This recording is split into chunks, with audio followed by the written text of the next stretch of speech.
jueves de conversatorio de psicoanálisis y época, psicoanálisis Los Angeles época. Ya hemos hablado muchas veces de la lectura que podemos hacer de ese Los Angeles y que con una suerte de atrevimiento, yo siempre digo que se trata de un bel conectivo que hace estrabismo, ¿no?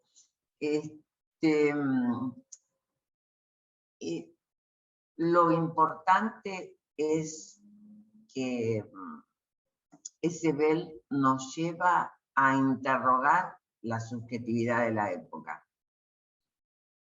Y creo que en ese sentido es nuestro modo de construir el futuro del psicoanálisis. Es decir, no solamente rendir homenaje a Freud o a Lacan, que dijo que, bueno, que el analista tenía que estar a la altura de la subjetividad de la época, sino porque eso sería como mirar para atrás, sino que además, interrogando la subjetividad de la época, es cómo podemos construir psicoanálisis, cómo podemos construir un futuro para el psicoanálisis, colaborar con la comunidad analítica para poder pensar entre todos una época que, bueno, al menos no está tan descrita en los libros, si bien nunca hubo, digamos, pacientes que fueran igual a la descripción de los libros. Bueno, creo que el salto entre la oscuridad de las letras de los libros y la clínica actual es muy grande. Y entonces implica un trabajo de construcción del analista que, bueno, que es interesante poder interrogar. Y bueno, nuestro invitado de hoy, un querido amigo, Ariel Pernicone, es, bueno, tiene una trayectoria muy amplia en el trabajo analítico con niños y con adolescentes, y entonces, bueno, desde ya le agradecemos su participación, su aceptación, su entusiasmo para aceptar esta convocatoria a este espacio. Y hoy, digamos, le va a dedicar tiempo a la adolescencia.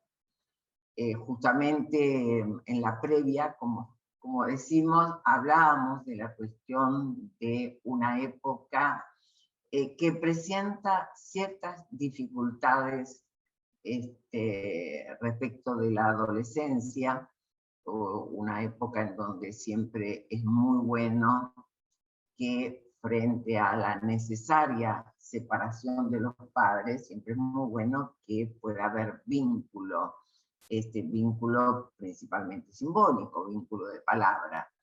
Y hoy sabemos que bueno, que la palabra está como huidiza, vamos a decir así. Bien, bienvenido Ariel, y le voy a pedir a Olga Mater que haga la presentación formal de Ariel y después ya le damos la palabra. Muchas gracias, Amelia. Muchísimas gracias, Ariel, por compartir la noche de hoy. Ariel Pernicone presentará Pubertad y Adolescencia, síntomas epocales, lectura desde el psicoanálisis. Psicoanalista, director de la revista digital de psicoanálisis con niñas y niños Fordá, www.fordá.org, a la que hemos visitado y vamos al encuentro con excelencia de autores y material. Coordinador de seminarios por internet de psicoanálisis con niños en EDUPSI, página Psicomundo. También una página a la cual visitamos y seguimos visitando. Coautor junto a Mirta Benítez del libro Fobias en la infancia, de la historia biográfica de la familia Graf a la fobia en el discurso del psicoanálisis, editorial Letra Viva. Y como nos anticipaba Ariel Pernicone, digamos, la novedad de la otra nueva publicación, En Lanús y la década del 80, editorial Vergara, una recopilación. Te agradecemos y te escuchamos cediéndote la palabra muy atentamente. Bueno, en principio agradecer esta convocatoria, esta invitación a Amelia Imbriano, con quien tengo un diálogo muy llano y amable desde hace mucho tiempo, y he tenido la suerte de que ella publicara también en la revista, y también a Olga Mater, que fue muy amable en todo lo que fue la organización previa. Estoy viendo a alguna gente que conozco. Recién estaba Erika Olmos, que es de México, pero no la veo ahora. Se ve que hay dificultades en la conexión. Bueno, a Gabriel ya lo saludé y a otra gente que conozco. Así que bueno, le decía a Amelia de entrada que para entrar a la cuestión de lo epocal necesité hacer algún recorrido también histórico. Entonces, si me tienen paciencia, voy a hacer un pequeño recorrido. En principio, quiero abordar el término adolescencia desde el punto de vista etimológico. El término adolescente proviene de dos acepciones latinas y una diversidad de significaciones tiene, que se van deslizando. Por un lado tenemos el término adolescere, que es el de uso más común, que quiere decir crecer, madurar, hacerse adulto, incrementar, aumentar, acrecentar. Después tenemos la raíz que se vincula también con el que adolece, en el sentido del que carece o está en falta de algo, o incluso hasta el que está enfermo. El que adolece es importante por la relación del no saber, que después lo vamos a abordar. Bueno, de alguna forma también la palabra adolescencia se asocia a la dolencia, el dolor, el sufrimiento, desde donde partió una idea clásica en la historia del psicoanálisis, que la adolescencia estaba ligada al duelo, al dolor del duelo. Por ejemplo, la idea de que hay un duelo de la infancia, un duelo por el cuerpo de la infancia, el duelo por los objetos de la infancia, y se la nombraba como el tiempo de una crisis en ese sentido, ¿no? En un pasaje doloroso de la infancia al crecimiento. Hay un clásico de la literatura psicoanalítica argentina, que es de Arminda Verasturi y Mauricio Nobel, que fue como una referencia fuerte en una época para hablar de la adolescencia, que todos lo hemos leído, la adolescencia normal, se llamaba, ¿no? Bueno, hay otra acepción menos conocida, tal vez menos referida, que es la palabra adolere. La ubiqué en un libro de reciente publicación que se llama Adoles Seres, de Guillermo López, la orientación a lo real en la clínica psicoanalítica con adolescentes. Es un libro relativamente nuevo, que es una tesis doctoral. Me gustó mucho, y es una clínica orientada en relación a Lacan y la orientación a lo real en la clínica, ¿no? Bueno, Guillermo López trae una referencia a la acepción esta que les decía, que es la palabra adolere, en la que se resalta el significado adolere como quemar o arder en sacrificio.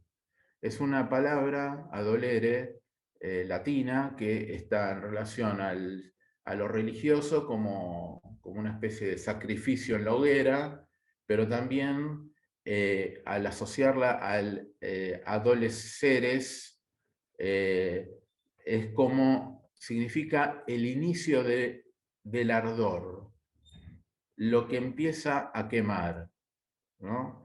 Y aquí nos vamos arrimando al concepto que me interesa en relación a lo puberal. Este es el término que, en mi opinión, se ajusta más a lo que a mí me interesa señalar en relación al psicoanálisis y en la cuestión clínica de la pubertad, con relación a la irrupción puberal.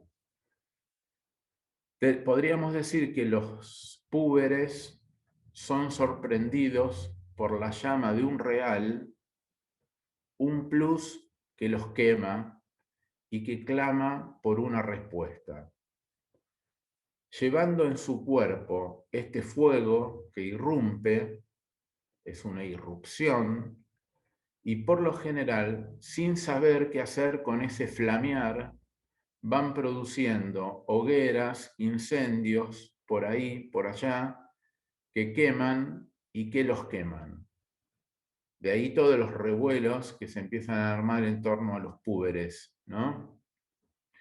Se trataría en la pubertad de un despertar del encuentro con un nuevo goce, el encuentro con un nuevo goce del cuerpo, que tendría para cada sujeto el valor del encuentro con un real, que en cierta instancia nos remite a decir que es cierto encuentro con aquello que es imposible de simbolizar y de imaginarizar en el propio cuerpo, en el momento de la irrupción pulsional, ¿no?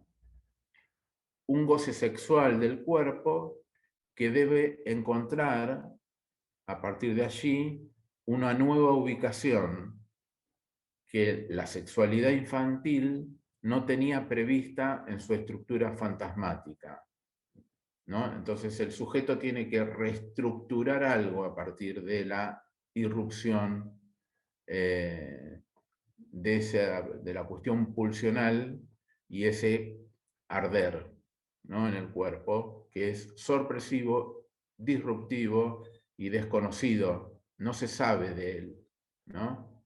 No hay un saber que preexista respecto de eso. Entonces, el sujeto es sorprendido por esto, ¿no? Y ahí tiene que ubicar una respuesta. Es aquí donde el sujeto debe construir entonces una forma de respuesta, y tomo ahí la referencia a Alexandre Stevens, un psicoanalista belga que tiene un texto que hemos publicado en la revista, que nombra a la adolescencia como la respuesta sintomática a lo puberal, ¿sí? Entonces, el sujeto, ante la irrupción puberal, ante la irrupción pulsional en la pubertad, debe encontrar alguna forma de respuesta, ¿no? Una forma sintomática, más o menos eficaz o más o menos fracasada, para responder a este real. Un modo de respuesta a la cuestión del goce en el cuerpo, al empuje pulsional que en la adolescencia puede ser un factor desencadenante de las neurosis o bien de la psicosis, ¿sí? Alexandra Stevens, por ejemplo, nombra esto el despertar a lo real del sexo en la pubertad es traumático en sí mismo y pone a prueba la estructura psíquica de los jóvenes. Con estas coordenadas, digamos, podemos orientarnos en la clínica de los púberes y adolescentes, teniendo en cuenta estas referencias. Les contaba ahora a ir más a abordar la cuestión desde el punto de vista histórico del término adolescencia, ¿no? Estoy armando un poco el marco para nuestro diálogo. Lo importante a señalar es que la palabra adolescencia no es un término psicoanalítico. Freud no usa este término. Esto hay que saberlo. Freud no usa este término. Tampoco lo usa Lacan. Ni Lacan ni Freud hacen una teorización específica de la adolescencia, ¿no? En términos del término adolescencia. La denominada adolescencia es un producto del discurso de la modernidad. Hoy lo hablábamos con Amelia antes. Incluso podemos ubicar en la historia que, por ejemplo, en la Edad Media era impensable una figura como la que hoy imaginamos como adolescencia. Era inexistente socialmente la idea de la adolescencia. El rastreo del término permite dilucidar que, como noción en la historia, la palabra adolescencia aparece después de la Revolución Francesa, un poco indiferenciada al principio de la categoría niño. En la cultura occidental, quien primero escribió con detenimiento acerca de la adolescencia pensada como una etapa de la vida, usando dicha palabra en su escritura, quizás por primera vez, fue Jean-Jacques Rousseau. Y lo hizo específicamente en el capítulo 4 del famoso libro El Emilio o de la educación. Un texto que es del año 1762. Jacques Rousseau era un sociólogo, un filósofo y sociólogo preocupado por la pedagogía, considerado casi el padre de la pedagogía, y en este libro recorre la vida de Emilio desde su nacimiento hasta la adultez.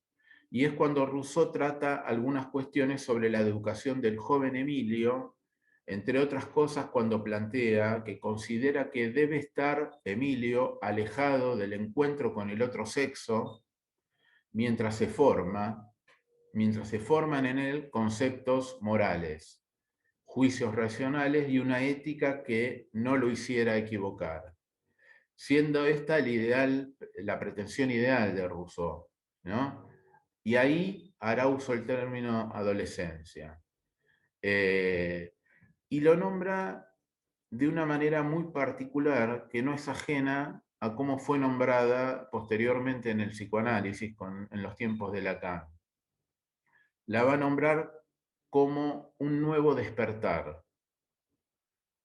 La nombra también como un nuevo nacimiento o como un segundo nacimiento, 1762.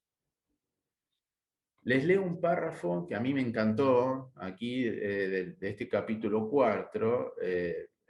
Me pareció interesantísimo la descripción, la belleza de la escritura, ¿no? Resulta, a mi entender, atractivo por lo metafórico, por los significantes que utiliza, además de que me parece muy bello en su resonancia poética, ¿no? Rousseau dice, al referirse a la adolescencia, el hombre en general no está hecho para quedarse siempre en la infancia. Se sale de ella en el tiempo prescripto por la naturaleza. Y este momento de crisis, aunque sea corto, tiene grandes influencias. Como el bramido del mar precede a la tempestad. Esta tempestuosa revolución es enunciada por un murmullo de las nacientes pasiones y una fermentación sorda adquiere la proximidad del peligro. Bueno, así enuncia y denomina y describe Rousseau la adolescencia.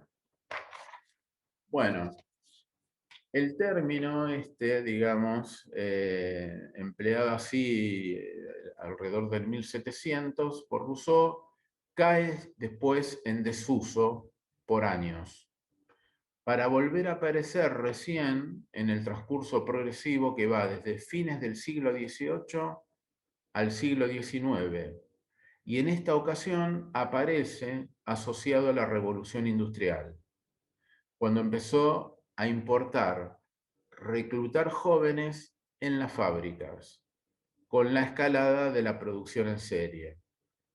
Comenzará así a orientarse en lo social un interés especial por los jóvenes que puedan trabajar, ¿no? La fuerza de trabajo es lo que importaba. Se busca por este tiempo distinguir entre aquellos que pueden trabajar y aquellos que no. Entonces el discurso social empieza a incluir a los jóvenes adolescentes dentro de la producción industrial. En este punto surge un interés muy especial por distinguir la categoría niño de la categoría adulto. Bueno, quienes hayan leído el libro de Philippe Ariès, La infancia y la familia en el antiguo régimen, lo pueden ubicar ahí, todo el proceso de la deriva del concepto niño, ¿no? Bueno, y todo lo que plantea ahí.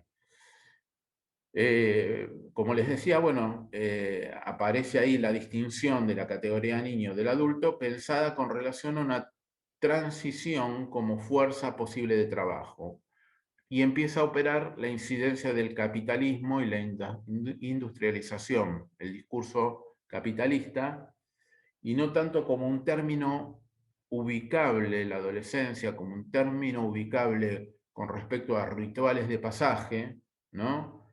Cuya experiencia determinaría el paso de la niñez a la adultez, ¿no? Tal como era pensado en otras culturas, ¿no? Sino que el paso estaba dado por la fuerza de trabajo, ¿no? Lo que antes eran pasajes de rituales, recuerden el famoso libro Adolescencia, Sexo y Cultura en Samoa de Margaret Mead, ¿no? Que describe estos rituales de pasaje que con la avanzada del capitalismo fueron desapareciendo como tal, y bueno, y en este contexto, digamos, hacia finales del siglo XIX y comienzos del siglo XX, junto a este interés por la niñez y la adolescencia, comienza a aparecer el surgimiento de las grandes disciplinas de la ciencia ligadas a la pedagogía, la pediatría, la psicología infantil, ¿no? Que van a ocuparse científicamente del niño y también del adolescente como un objeto de estudio y atención. Entonces, el discurso social del capitalismo, la industrialización y demás, empieza a aparecer en lo social, y al mismo tiempo la ciencia empieza a ocuparse de esta cuestión. Les nombro que por allí, por el 1904, un psicólogo norteamericano llamado Stanley Hall,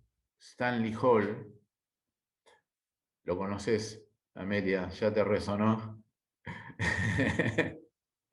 Publicó un texto voluminoso de gran influencia que se llamó así. Fue uno de los primeros tratados de la adolescencia desde el punto de vista de la psicología. Adolescencia, su psicología, su relación con la fisiología, la sociología, el sexo, el crimen, la religión y la educación. Un texto de investigación que por ahí por 1904 fue considerado un tratado clásico y pionero en su época. Bueno, ¿por qué me interesa nombrarlo? Porque Stanley Hall era el presidente de la Clark University y fue quien invitó a Freud, ustedes lo recordarán, a dictar las conferencias introductorias del psicoanálisis ahí por 1909, ¿no? Entonces, Stanley Hall en sus primeras investigaciones, ya estas investigaciones pioneras sobre la adolescencia, desde el punto, bueno, que ya les nombré, estaba interiorizado de la lectura de la obra freudiana. Entonces, el psicoanálisis freudiano en sus primeros tiempos, incidiendo en los primeros tratados de adolescencia bueno, que hicieron alguna influencia en la época. Ahora, bien, vamos al término adolescencia en el psicoanálisis, ¿no? ¿Dónde podríamos ubicar el término adolescencia en Freud o en Lacan? Bueno, como dije al principio, no es un término psicoanalítico. La palabra adolescencia no es un término psicoanalítico, sino que viene del discurso social y de la sociología. Ni Freud ni Lacan lo han abordado específicamente, como les dije, pero podemos mencionar, como primer lugar, el que todos conocen, el texto fundamental de 1905, 3 ensayos de una teoría sexual, de Freud, donde encontramos el tercer y famoso tercer ensayo, la metamorfosis de la pubertad. Con lo cual, ubicamos en Freud, no nombra el término adolescencia, sino nombra el término pubertad. ¿Sí? Anteriormente, en el proyecto, ahí por 1895, digamos, Freud hace también una referencia a la palabra adolescencia. Ahí trata la cuestión de la proton-pseudos, ¿no? En relación a una adolescente que estaba en ese momento tratando. Hace una simple mención. Después, el término adolescencia lo volvemos a ubicar en otro texto de Freud, que es de 1914, se llama Sobre la psicología del colegial. Un escrito bellísimo, muy sencillo, muy llano, porque tiene la particularidad de que fue una conferencia que Freud escribió cuando fue invitado en ocasión de un homenaje al 50 aniversario de la fundación del colegio en el que él había ido, en lo que sería el secundario para nosotros, ¿no? Lo que se llamaba el gymnasium.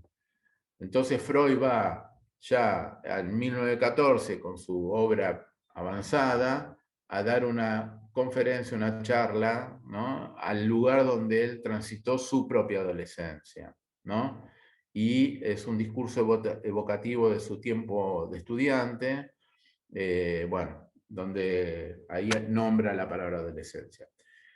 Bueno, no me voy a extender aquí mucho, pero ya que está Gabriel, haciendo honor a la invitación que Gabriel y el grupo de la revista Hormiguero me hizo en alguna ocasión, yo publiqué en la revista Hormiguero un trabajo que lo tuvo además a Gabriel como corrector del trabajo, con mucha amabilidad como editor, un trabajo en el cual yo relato la historia del joven Freud y las cartas de juventud de Freud.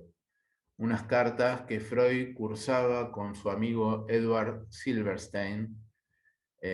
Tengo trabajos históricos sobre el psicoanálisis publicados, este es uno de ellos. Es un trabajo maravilloso porque les cuento rapidito, aunque no tengo mucho tiempo, creo, pero me da ganas de contarles. Es muy lindo investigar las cartas. Son 70 cartas que Freud escribió en su adolescencia con su amigo Edward Silverstein. Las escribió en castellano. Freud aprendió el castellano leyendo El Quijote. Esto lo saben. Bueno, y él toma del Quijote los nombres Cipión y ¿cómo era el otro? Bueno, ahora no me acuerdo. ¿Cómo era? Berganza. Sí, me parece que Berganza. Cipión y Berganza. Los perritos Algo así. del texto. Eso, los Coloquio dos para perros. perros. los perros que podían hablar durante la noche, ¿no? Y todas las cartas que cursa Freud con su amigo Edward Silverstein son confesiones sobre sus cuestiones íntimas en lo sexual, ¿no? Con lo cual hay muchos términos que son anticipatorios de la obra, aunque no lo crean. Por ejemplo, en un momento él le aconseja a su amigo, que estaba perdidamente enamorado de una chica que no lo correspondía, que trate de dominar su tormenta y su empuje. Dos términos que después retornarán como términos de la pulsión, ¿no? Esto escrito a los 16, 17 años. A su vez, la importancia que ha tenido para Freud escribir, porque él escribía sobre su sexualidad adolescente. Bueno, ahí también tiene el relato de su primer amor adolescente, ¿no? Que fue un amor bastante hamletiano, decía él, porque no se atrevía a encarar a Gisela Fuss, que es de quien él estaba enamorado. Ese enamoramiento está descrito después como un recuerdo encubridor en el famoso texto Los recuerdos encubridores. Bueno, me abrí completamente de lo que quería contarles, pero bueno, se los cuento a título anecdótico. Si quieren leerlo más en detalle, vayan a la revista El Hormiguero. Bueno, después, por supuesto, Freud tiene dos historiales, ¿no? Que son el historial de Dora y la joven homosexual, que no podemos obviar que son dos jóvenes de 18 años, ¿no? Jóvenes que a su vez son traídas por sus padres a la consulta en la Vergase 19. Pero en ningún momento Freud da a entender que las trata en términos adolescentes. De ninguna manera, ¿no? Si bien dentro del discurso social eran dos adolescentes, Freud no hace esa lectura, ¿no? No lo trata en relación a su edad cronológica, sino más bien que hace un trabajo, bueno, lo que ya sabemos, el desciframiento de los síntomas, lee los síntomas en relación a las cuestiones inconscientes y subjetivas con relación a la sexualidad, ¿no? Hace una lectura del síntoma desprendiéndose de la idea de lo evolutivo, ¿no? Y así va marcando y orientando nuestro modo de escuchar como analistas, ¿no? A partir de esas historiales. Bueno, ahora bien, ¿dónde ubicamos en Lacan este término? ¿Dónde podemos leer la referencia a la adolescencia en Lacan? En Lacan tampoco hay un tratamiento específico de la adolescencia. En ningún lado se lo encuentra. Hay una mínima referencia en televisión donde habla de la adolescencia en el sentido del afecto del adolescente con relación al hastío y al aburrimiento, ¿no? Una breve referencia. Pero donde encontramos la principal referencia a la cuestión y en lo que nos interesa a nosotros es en el texto que seguramente casi todos conocen, pero si no me detengo ahí. Es un texto que está publicado en Intervenciones y Textos 2, entre otros lugares, pero bueno, ahí es el lugar donde se publicó particularmente, y se lo conoce como Prefacio al despertar de la primavera. Es un texto de 1974. Es un pequeño comentario que Lacan realiza con relación a la obra de teatro El despertar de la primavera, tragedia infantil, del dramaturgo alemán Frank Wedekind, quien escribió esta pieza teatral en 1891. 1891, es decir, 9 años antes que Freud publicara La interpretación de los sueños. La originalidad de la obra teatral de Frank Wedekind radica en que por su época fue el primer dramaturgo que retrataría abiertamente las preguntas, preocupaciones y conflictos de un grupo de jóvenes que se llamaban Maurice, Bedla, Melchor, Ilse, Marta, ¿no? Y retrata todas sus preguntas, sus dudas, sus necesidades respecto, sus fantasías, sus sueños respecto de las cuestiones sexuales. La novedad de la puesta en escena de la obra es que instala por primera vez en la escena teatral la figura de un grupo de jóvenes, ¿no? Representando cómo hablaban en forma explícita acerca de sus sentimientos adolescentes, ¿no? Y acerca de temas vedados para esa época. Piensen que estábamos en la época victoriana, donde la moral victoriana prohibía el hablar explícito de la sexualidad.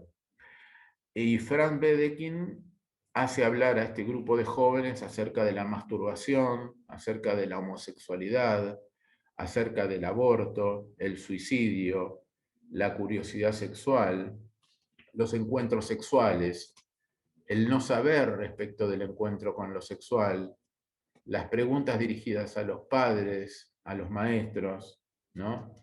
Una obra magnífica, si tienen posibilidad de verla en algún lugar, ahí está buena. Y hay un personaje enigmático, ¿no? Que al final, que es nombrado como el hombre enmascarado, al que Lacan le otorga una particular importancia, porque lo ubica en alusión a los nombres del padre. Bueno, Lacan escribe este texto, ¿no? Que es el prefacio al despertar de la primavera, ahí por 1974, como les dije, para ser incluido en el programa de presentación de la obra de Wedekind, estrenada en París, en un momento en 1974, ¿no? Bueno, imaginen, ustedes no sé si leyeron el texto, es un texto abigarrado, un poco complejo, de un estilo críptico, como suele ser el estilo de Lacan. Son apenas 2 páginas, ¿no?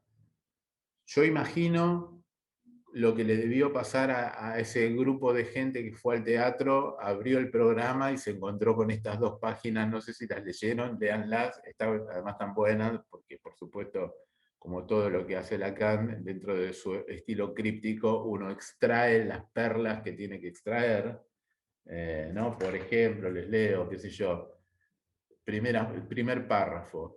De este modo aborda un dramaturgo en 1891 el asunto de qué es para los muchachos hacer el amor con las muchachas, marcando que no pensarían en ello sin el despertar de sus sueños. ¿No? Bueno, ahí aparece el uso del término despertar, del encuentro con lo sexual y el pasaje por los sueños, ¿no?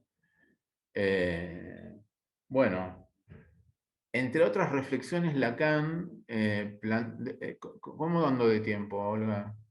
Me parece, Vamos bien, vamos bien. un ratito más me aguantan, sí. Por supuesto. Un placer. Bueno, Lacan plantea que esta obra anticipa 10 años a Freud. Como tanto Freud como Lacan suelen decir que los poetas, los escritores anticipan al psicoanálisis, ¿no? Porque allí el autor relata los sueños, se las recomiendo, cuando puedan véanla esa obra, porque relata los sueños, las fantasías en el despertar sexual de estos jóvenes, y Wedekind incluso no se priva de escenificar la interpretación de esos sueños, ¿no?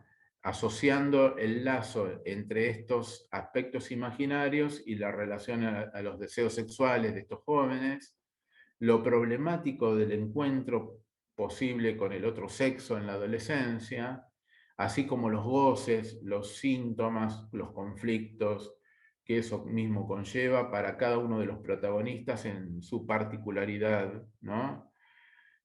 Y ahí se describe muy bien en cada uno de ellos cierta subjetividad, ¿no? Con qué síntomas responde cada uno.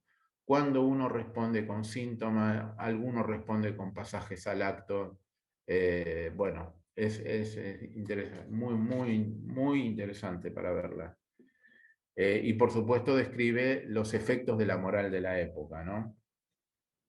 Bueno, esta obra fue debatida también por Freud en las reuniones de los miércoles. Si quieren rastrearla, está en la reunión del 13 de febrero de 1907, en las actas de las reuniones de los miércoles, en la del 13 de febrero de 1907.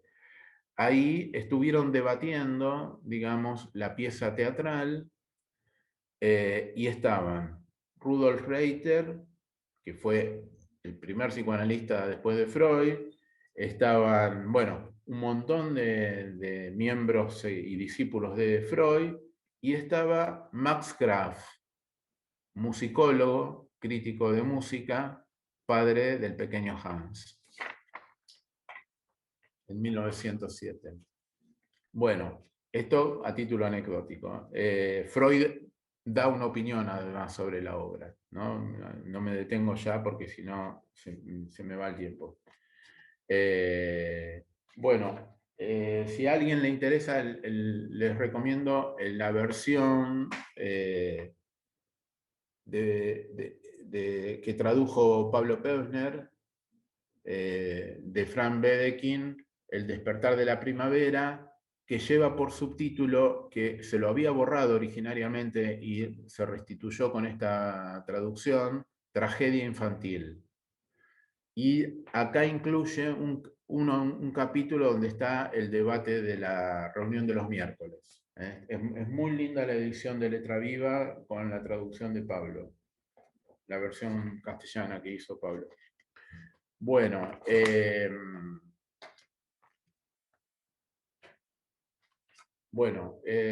avanzo un poquito, y ya para no cansarlos y para no excederme del tiempo.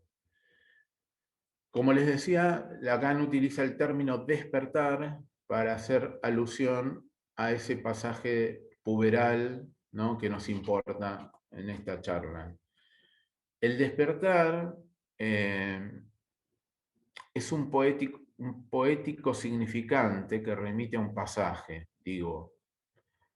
Un despertar también es el efecto de un relámpago que despierta, ¿no?, que en tiempos puberales comienza a ser convocado por los cambios corporales, los deseos inconscientes y las fantasías que allí concurren a anudarse, en un segundo tiempo de la sexualidad que ha sido inscripta en sus fundamentos primeros por los efectos leídos a posteriori que el complejo de Edipo ha dejado como marca estructural en la historia infantil del sujeto.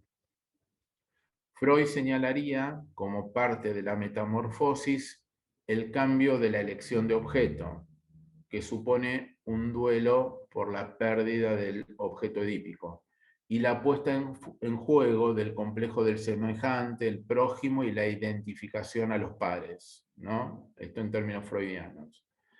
La tormenta puberal, cuando irrumpe, desafía la estructura. Digo porque esto es un elemento clínico fundamental para tener en cuenta cuando tratamos jóvenes.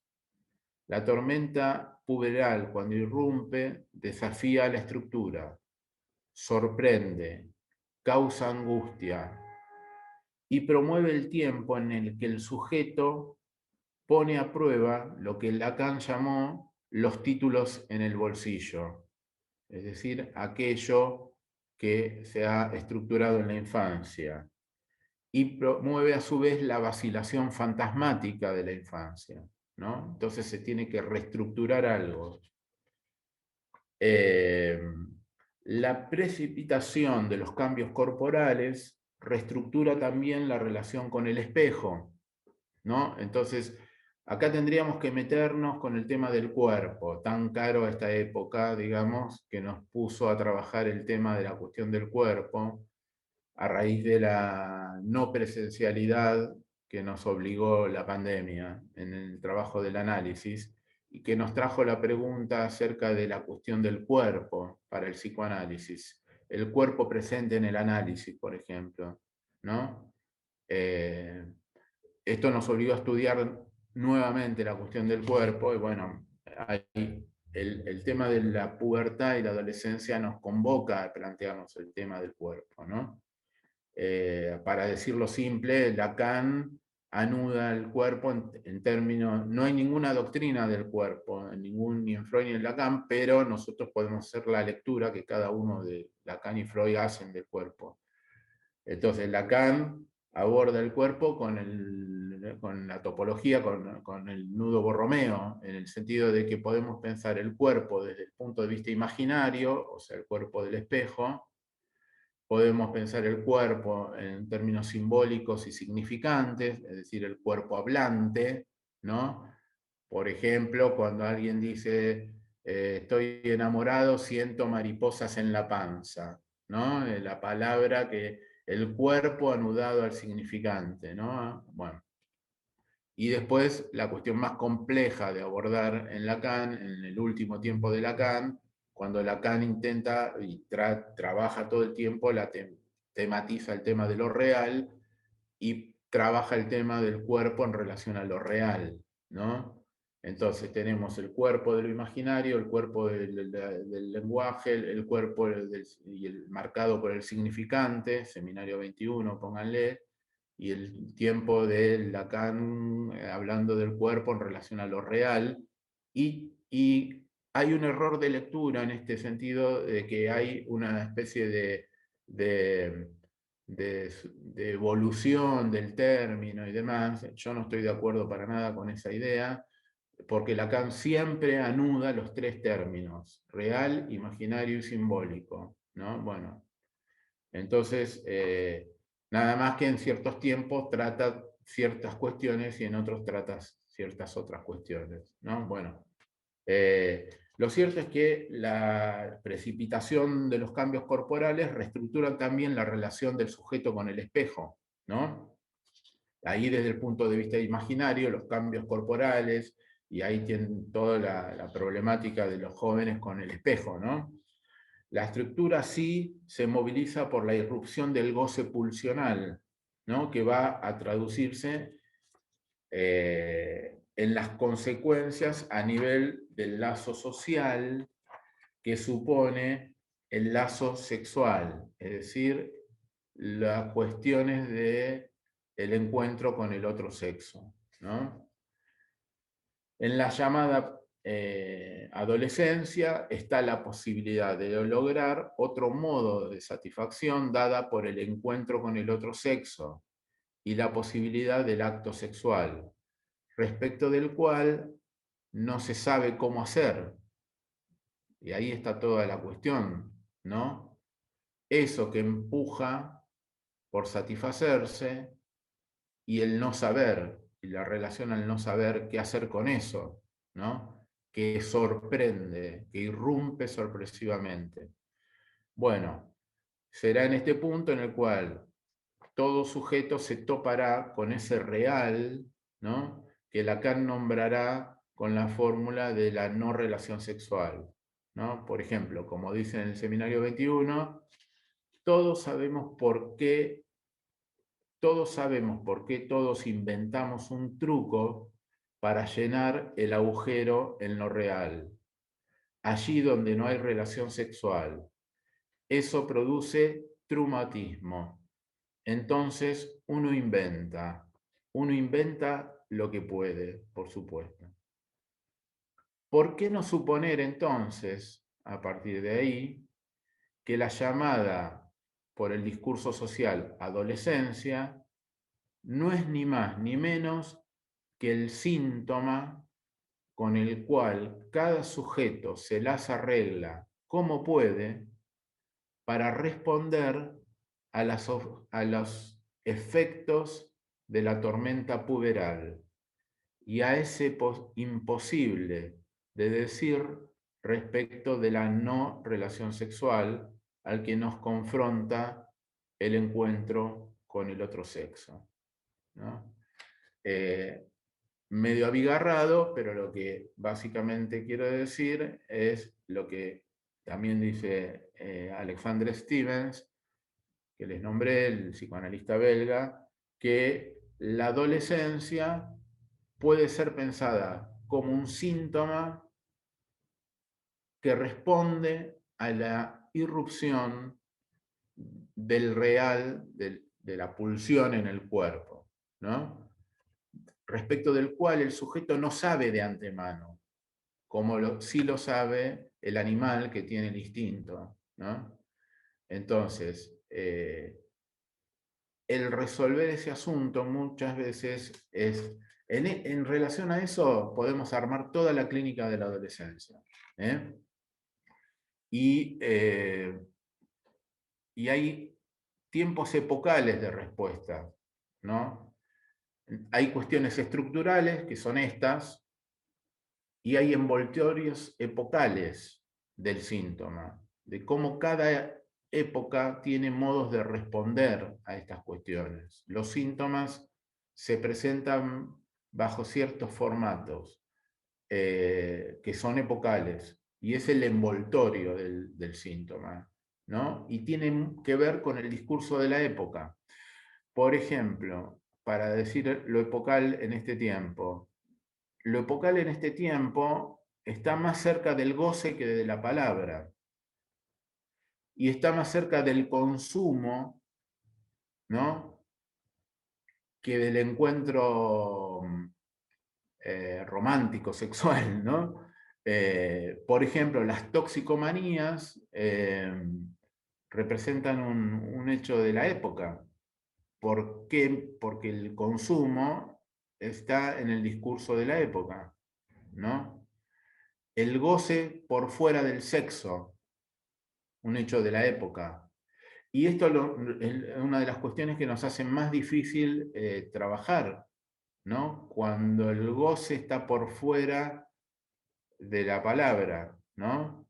Y cuando el goce toma a todo el ser, nosotros nos es mucho más factible trabajar con el síntoma, porque el síntoma focaliza un sentido y nos permite una lectura significante. El goce, como se presenta en estos tiempos, una tendencia al goce, en el sentido de, bueno, chicos de 13, 14 años que consumen alcohol hasta desmayarse, digamos, vaya a saber por qué, ¿no? Podría ser una forma de no vérselas con el otro sexo, podría ser una forma de animarse al encuentro con el otro sexo, pero también es a puro goce, ¿no? Como una experiencia a puro goce, que muchas veces termina, bueno, con chicos inconscientes, bueno, con mucho peligro, ¿no? El mismo, bueno, lo que todos sabemos, pero bueno, es una de las formas de presentación de este tiempo. Por ejemplo, en el caso de ese joven, ¿no? Ese chico de 11 años, la invariante en los dos casos es la irrupción de lo real, la irrupción de lo pulsional, que produce un efecto de sorpresa y de no saber qué hacer con eso que momentáneamente aparece como un goce desconocido, no simbolizado, ¿no? Eso es de estructura para cualquier época, y todo sujeto se las tiene que ver con el traumatismo de lo sexual, ¿no? Y con los efectos de ese no saber en relación a la irrupción de lo pulsional, ¿no? Los chicos de estas edades está impregnado de sus juegos, de sus incursiones en los juegos, y se identifican con los personajes incluso. Estaba leyendo, digamos, una cosa tremenda que está ocurriendo en algunos países, incluso nórdicos, con el juego del calamar, la serie El juego del calamar, que los pibes en los colegios están llevando los juegos que vieron en el juego del calamar al colegio, ¿no? Y están jugando en la escuela. No se extrañen que en cualquier momento aparezca alguien que haga un pasaje al acto, ¿no? Que de juego, bueno, pero eso depende de la estructura subjetiva de cada quien, ¿no? Y además las chicas se erigieron en lo que está ocurriendo en este tiempo, en el discurso, en el cambio discursivo de la época también, ¿no? Bueno, entonces se cruzan todas las cosas. Y bueno, y ahí es cómo dirige la cura un analista que recibe a un puber en estos términos. Esa es mi pregunta, ¿no? ¿Hay síntoma ahí? ¿No? ¿Qué es lo tratable en este asunto? De esto que vos decías, de cómo, cómo puede tratar esto el psicoanálisis, cómo hacerlo entrar en dispositivo, etcétera, etcétera. Cómo se va estableciendo ahí el deseo del analista, el deseo de escuchar, y se va estableciendo el lazo transferencial, ¿no? Y yo no venía teniendo muchos chicos últimamente, porque la pandemia me lo impedía, porque no lograba, también por agotamiento, porque he atendido muchos años a chicos y estoy atendiendo mucho más adultos en análisis que y tomo muy poquitos casos y bueno, se dio azarosamente que este caso, esta consulta la recibí y pintaba difícil, pero bueno, me gusta compartirlo ahora con ustedes porque estoy todavía tomado por este discurso, ¿no? Así que bueno, yo no tengo mucho más para agregar en realidad. Sí, sí. Perdón, Ariel, Hugo quiere dialogar contigo. Con mucho gusto, sí. Hola. ¿Qué tal? Primero comentar que quedé encantado con la forma tan fácil que se escuchó, ¿no? Ojalá yo pudiera algún momento expresar así un caso. Y también, Trato de... el hospital me enseñó y un estilo personal, digamos, a tratar de ser lo más claro posible ujú, y no hace falta hacer un recorrido excesivamente extenso de un relato y minucioso, sino que un pequeño relato es un aporte clínico a veces, ¿no? sí. A mí me gusta así. Sí. Gracias por tu... Cuando lo estabas escribiendo la palabra adolescente, yo terminé la maestría en la residencia con adolescentes y algo que nos pedían mucho en el marco teórico de la tesis era justo no decir lo que en todas las otras tesis ya habían dicho. La adolescencia es un periodo de la bla, bla, bla, ¿no? Entonces, yo me acuerdo que hicimos también este recorrido sobre la palabra y algo que a mí me llamaba mucho la atención fue esto de adolere, que tiene esos dos significados, ¿no? El que adolece, el que lo sufre, el que lo padece, y también el otro, que es lo que a mí, en lo que me enfoqué yo también en mi tesis, que es esta palabra de el que inicia el fuego, el que Mirá prende, qué bueno. y queda muy bien con este significado también religioso como de chivo expiatorio. Y Claro. ahorita que te escuché decir esta frase, me la quedo, la voy a apropiar yo también como para mi clínica, la de el adolescente puede ser esa respuesta ante eso que irrumpe, pero yo le agregaría como a la familia, porque el adolescente También. muchas veces se convierte en este chivo expiatorio que tiene este doble juego, ¿no? El que no quiere ser visto, pero a la vez el que atrae todas las miradas se convierte en este chivo expiatorio, el enfermo, el malo, el problemático, para que pueda tener el hermanito exitoso, el hermanito que sale, para que los papás no se divorcien, para que se hable más de él, lo pongo entre comillas, el paciente, porque lo está padeciendo también, que convertirse solamente en ese elemento que desvía las miradas, ¿no? Lo que vos decís, digamos, nos orienta. Bueno, en principio, genial que hayas, no te apropiaste de lo que yo dije, sino que ya lo habías investigado, lo habías investigado vos. Lo Así dijiste muy clarito. Qué bueno que hayas ubicado ese término, porque a mí me parece que es bastante interesante para pensar esto que estamos hablando. Bueno, pero lo que vos hablás y comentás, o comentas, ahí mejor, es en el campo del acting, que es otra de las vertientes. Está la cuestión del síntoma, la cuestión del goce y la cuestión del acting, ¿no? Que es otra de las formas de presentación importante para tener en cuenta en los jóvenes, ¿no? Que es la aparición del acting, ¿no? Y en esta época hay mucho para hablar del tema del acting, ¿no? Pero como vos lo nombrabas, parecía que estabas nombrando eh, eh, chicos que hacen actings, ¿no? Que hacen una especie de llamado a la intervención de los padres, ¿no? O que por un lado, y al mismo tiempo hay una relación a la angustia, digamos, que se tramita por la vía del acting, ¿no? Erika tiene la palabra. Muchas gracias. Primero, pues agradecerles mucho el espacio de escucharlos. Ariel, qué gusto escucharte. Había sido cuando te saludé, Erika. Erika es una gran analista de México que yo la he invitado a publicar en la revista y ha tenido la amabilidad de publicar en la revista Fordham. Así que se lo agradezco acá que la veo en persona. No, muchas gracias por la charla.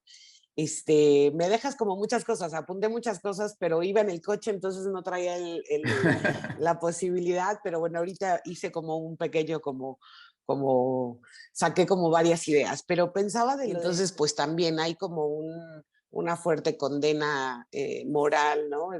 Social para él, y así es como llega al consultorio, ¿no? Ya con esta etiqueta de, acá le llamamos como el bicho raro, ¿no? Y entonces... igual con otro chico que llega, fue a la escuela con un cuchillo, emulando a estos dos norteamericanos que hacen la matanza en la escuela, ¿no? Eric y Dylan, ¿no? Muy famoso, y también condenado por lo social, ¿no? Y como ahorita acabo de apuntar esto del acting, que también perdón, no tomé el nombre del compañero, pero... bueno, de la persona que acaba de hablar previamente a mí. Hugo Vélez. Hugo, lo acabo de tomar porque sí, en efecto, sí, digamos, el acting es como uno de el acting y el síntoma es uno de las formas como más comunes en que estos chicos se acercan. Y pensaba en tu paciente y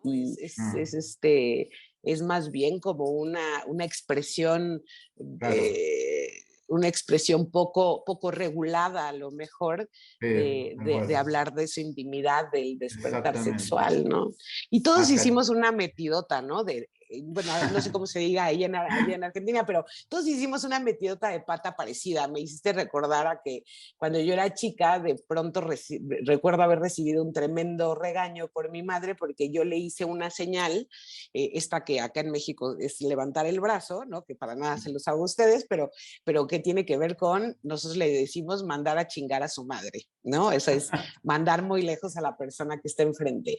Yo no sabía lo que significaba esa señal, o si lo sabía, ¿no? Era en una cosa no social. Entonces mi mamá me da un tremendo regaño, sin saber que era algo inapropiado, y justo me hace pensar ahora, escuchando a tu viñeta, escuchando a estos chicos de acá y recordándome siendo yo una adolescente, en que es como una entrada al mundo del adulto, ¿no? Es como estar o sea, claro, entras al mundo del adulto y el mundo del adulto se te revienta en la cara, ¿no? Y te dice, oye, eso no se puede decir acá. Ahí está. ¿No?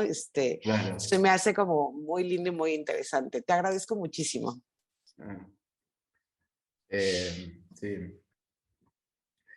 igualmente, bueno, vamos a ver cómo continúa el trabajo con él, ¿no? Porque, y con los padres también, porque los padres también están, que no saben qué hacer con eso, porque también, como nombraba recién Hugo, para la familia también hay algo disruptivo cuando empieza a irrumpir la sexualidad en el cuerpo de un hijo que hasta hace poco era un niño, ¿no?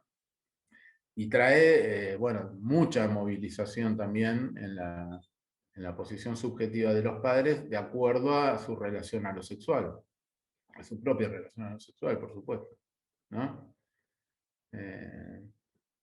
Y bueno, es todo una tormenta, ¿no? Pero el tema del acting es muy importante en la práctica con jóvenes, ¿no? Así que para tenerlo en cuenta. Le damos la palabra a Enrique. Totalmente. Y bueno, por otro lado, yo tengo una pregunta. Yo trabajo en la Universidad de Puebla y trabajo en un programa de atención psicológica a jóvenes universitarios, adolescentes prácticamente. Y a mí lo que me llama mucho la atención en algunos chicos es el histrionismo que utilizan o que usan a la hora que están haciendo su relato, ¿no? Lo que les pasa, ¿no? Pero es un histrionismo que a veces lo utilizan, ¿no? En cosas que para ellos, pues, les duelen, sufren, ¿no? Pero que digamos es un histrionismo que va de la mano, ¿no? Con el chiste, el humor, eh, como si fuera gracioso, ¿no? Pero a la vez están relatando algo que a ellos mismos pues los hace sentir mal, ¿no? Pero están ahí en la consulta, ¿no? Entonces, mi pregunta es esta. Bueno, mi pregunta va en relación en cuanto a la función del analizante, perdón, del analista, el semblante, ¿no? O sea, ¿qué semblante puede tomar uno que está atendiendo a un joven adolescente y que te está contando una tragedia, pero digamos a modo de histriónico, ¿no? A modo de chiste, ¿no? Entonces, como, ¿qué semblante toma uno, no? O sea, claro, tampoco uno se va como si estuviera en el cine o en el teatro, ¿no? A carcajear de eso. Pero digamos que el chico o la chica se presenta de ese modo tan histriónico, ¿no? Entonces, digo, ¿qué semblante, no? Sería como el más viable que pueda tomar uno, ¿no? Ante eso que está presentando el chico, pero de este modo. No sé si me expliqué en la pregunta. Sí, no sé cuál es la parte sufriente de lo que vos estás relatando, ¿no? Pero...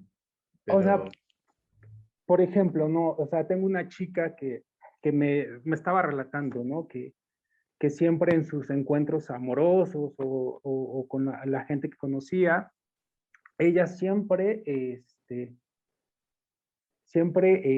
era la que mandaba a volar a sus parejas y siempre era la que decía aquí se terminó y aquí esto y como que andaba acostumbrada en eso, ¿no? Pero llega un momento donde se le revierte y resulta que pasa a ser la que empiezan a mandar a volar, ¿no? Entonces, o sea, está relatando eso y de pronto, ¿no? Saca, ¿no? Bueno, ahora resulta que los patos le tiran a la escopeta, ¿no? O sea, como, por ejemplo, o sea, en ese tono, ¿no? Pero no es como, o sea, es algo que en verdad le pasa, ¿no? Y es algo que le duele, ¿no? Que ahora, que lo que le funcionaba antes, ahora le deja de funcionar, pero lo cuenta de esta manera, ¿no? Y así, bueno, es como un pequeño ejemplo que te puedo dar, que lo histriónico, claro, está bien, está bueno. Ajá, como de esta manera, sí. Bueno, lo que vos decías del semblante, es la posición del analista es el semblante, justamente no transmitir nada de la cuestión de la persona, ¿no? Pero lo que representa lo que vos decís es no quedarse justamente pegado al semblante que ella presenta, ¿no? Porque es la relación al sentido lo que ella te presenta, ¿no? Lo que hay que quizás escuchar, ¿a qué remite lo que ella cuenta? ¿A qué otras cuestiones remite lo que ella cuenta? Porque ella lo podrías tomar como un síntoma eso, ¿no? Esa repetición. ¿Y a qué cuestiones remite? Lo que a ella se le repite, dejar o ser dejado, ¿no? ¿Qué hay en juego ahí? ¿No? Y vos decías, te sorprende que lo relate histriónicamente algo que podría causar dolor, ¿no? Entonces, podría haber algo de la relación al dolor en juego, o a un cierto goce desconocido en relación a ese asunto. Te estoy diciendo algo sin haber escuchado el despliegue del discurso, ¿no? Pero la cuestión es que en eso que ella presenta, ¿no? ¿A qué otra cuestión remite?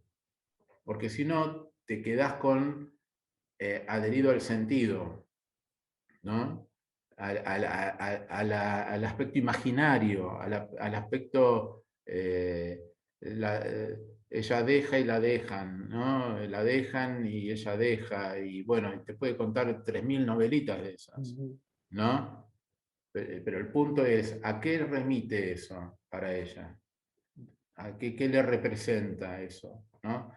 Si lo tomaras como un relato sintomático, ¿a qué otra cuestión remite? Podría ser que a un goce con el dolor, suponete, ¿no? Desconocido para ella, ¿no? O a una relación a la insatisfacción en su deseo, ¿no? Que necesita de la insatisfacción para sostener el deseo, ¿no? Deja o se hace dejar, ¿no? Y queda insatisfecha y arranca de nuevo, ¿no? Entonces estarías en el campo de la histeria. Pero bueno, no sé, eso la verdad es difícil responder, y tampoco creo que yo tenga que responder acá solo. Me parece que podemos debatirlo si quieren, ¿no? Un poquito más. Pero bueno, a mí se me ocurre eso decirte, no sé. ¿No? Sí, sí, claro.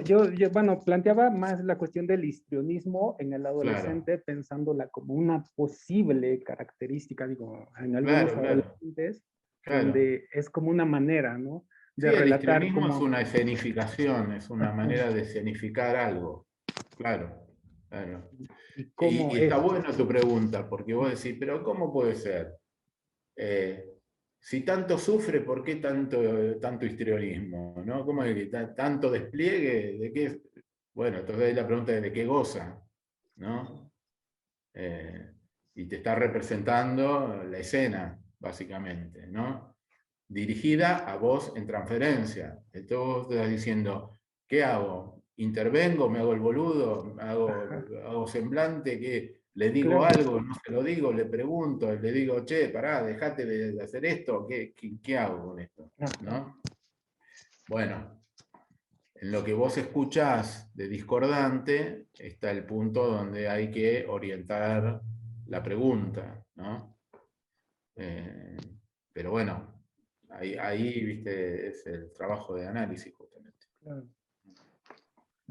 Y tal vez no siempre hay que sostenerle la vela, es decir, escuchar una y otra vez el mismo sentido, porque es alimentar el sentido, y cuando uno alimenta el sentido, alimenta el campo de lo imaginario, y lo único que hace es que ese síntoma se coma sentido, entonces se sostiene el síntoma, ¿no?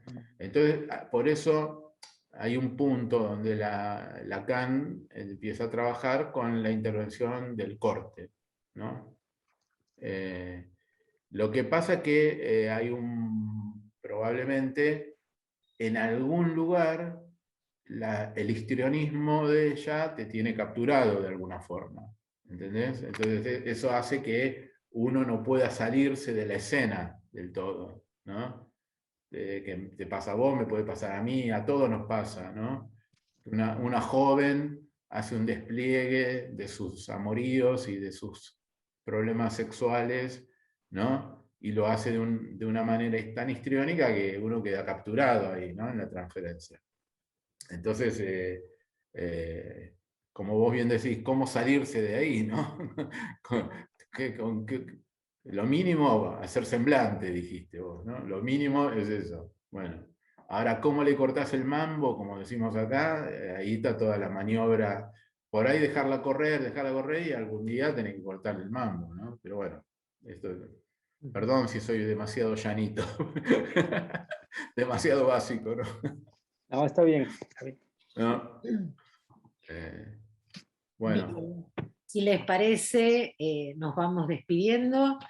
Un merecidísimo aplauso para Ariel.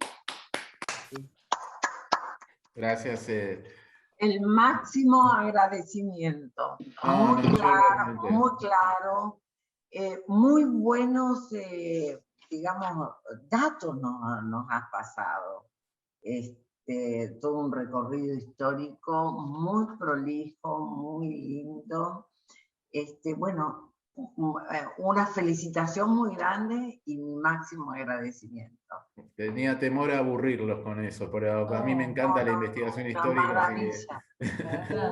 Una maravilla. Muy interesante, muchas gracias. Tengo Gracias que a ustedes. comentar, porque acá hay varios de un grupo de trabajo mío, que este relato clínico que vos me instaste a que lo escribiera Mario, María y Mariano. Sí. Yo te digo que le hemos dado diferentes vueltas, diferentes opciones.